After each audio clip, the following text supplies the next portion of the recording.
We're going to turn our attention to the upcoming inauguration and the security that is in place in Washington, D.C. And we are honored to have join us right now Janet Napolitano, the former U.S. Secretary of Homeland Security, several accomplishments under your belt, but it's that issue that I want to talk to you about. I pulled the 2009 report that your office put out, which was an assessment of right-wing extremism. And it was 11 years ago. That report actually said this, that the consequences of a prolonged economic downturn, including real estate foreclosures, unemployment, inability to get credit, could create a fertile recruiting environment for right-wing extremists. Are we there now in 2021? Is that what we're witnessing in Washington, do you think? Oh, I think we are, but I would add to what that report said that we've also been since then through a decade of growing income inequality and also 4 years of Donald Trump. So you add all of that together and it's a pretty unhealthy stew. Secretary Shauna, then on top of that, then I think the question now is how do we move forward? Because there is fear that the political violence is going to get worse from here if something isn't done. So when we have the Biden administration taking over next week, what do you think needs to be their top priority in order to mitigate these threats? Well, I think it's a few things, and it's not any single one. The first is the Biden administration needs to move forward with its agenda. It needs to get the pandemic under control. It needs to get the country back on the road to economic recovery.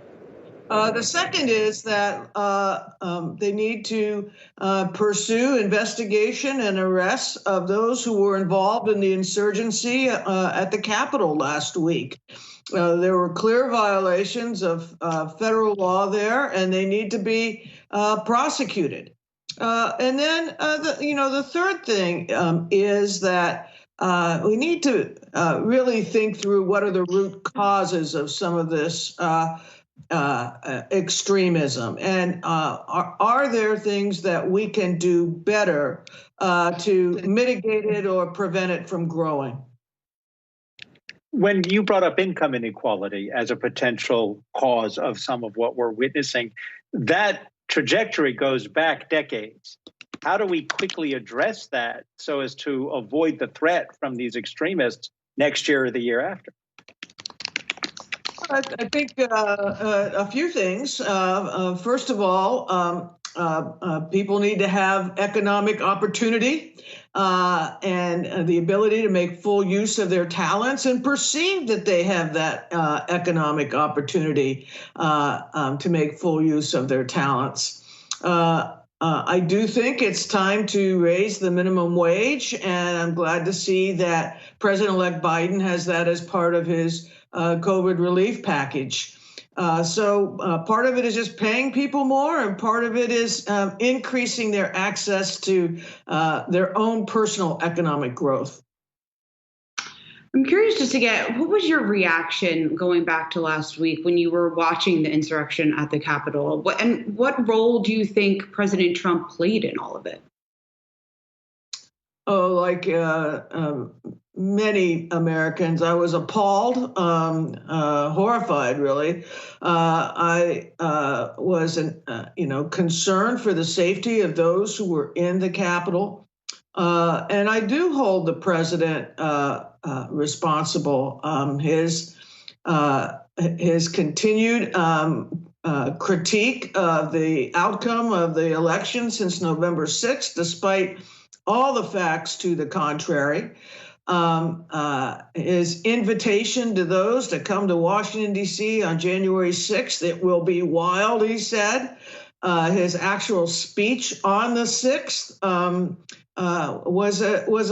was like throwing gasoline on a fire, and that fire took place. And I think I'm so sorry that we had a loss of life, particularly of the Capitol Police officer, but we were at risk of a greater loss of life, and so I'm glad that at least didn't happen. What worries you about the potential that there were members of Congress who may have assisted knowingly or perhaps innocuously, without realizing what they were doing. These tours that were being told were conducted with some of these potential rioters. Does it cause you concern? Well, members of Congress give tours all the time to their constituents. You don't want that to stop. The question is, were some of them actively involved in and knowingly doing reconnaissance with those they knew were going to be coming to the Capitol for an insurgency attack?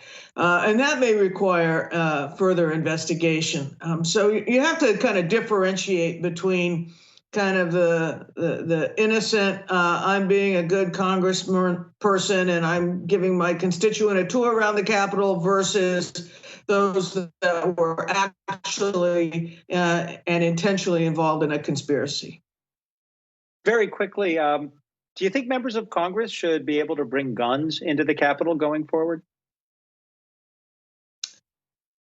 Personally, I don't. I don't know why they feel compelled to do so.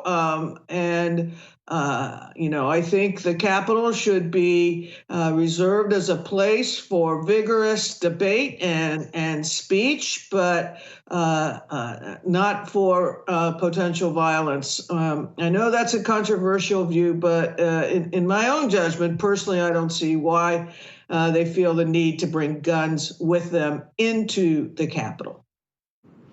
Do you think that the defeat of President Trump and the incoming administration, Biden's administration, is that going to further provoke the right-wing extremists? Or do you think actually the departure of President Trump might bring a sense of calm and ease some of the tension that we've seen in D.C. over the last 4 years? Well, I think one of the actual things we're already seeing is without President Trump having access to the large social media platforms, Twitter, Facebook, and so forth, they're kind of looking for their leader because that's who they were paying heed to.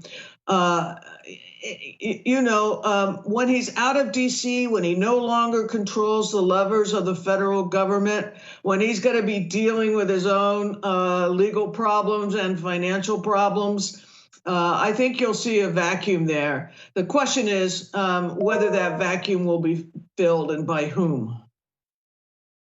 Janet Napolitano is not only the former governor of Arizona, but she was also the third United States Secretary of Homeland Security during the Obama administration. Thank you for joining us. Thank you for your service to our country. Secretary Napolitano, all the best to you. Thank you.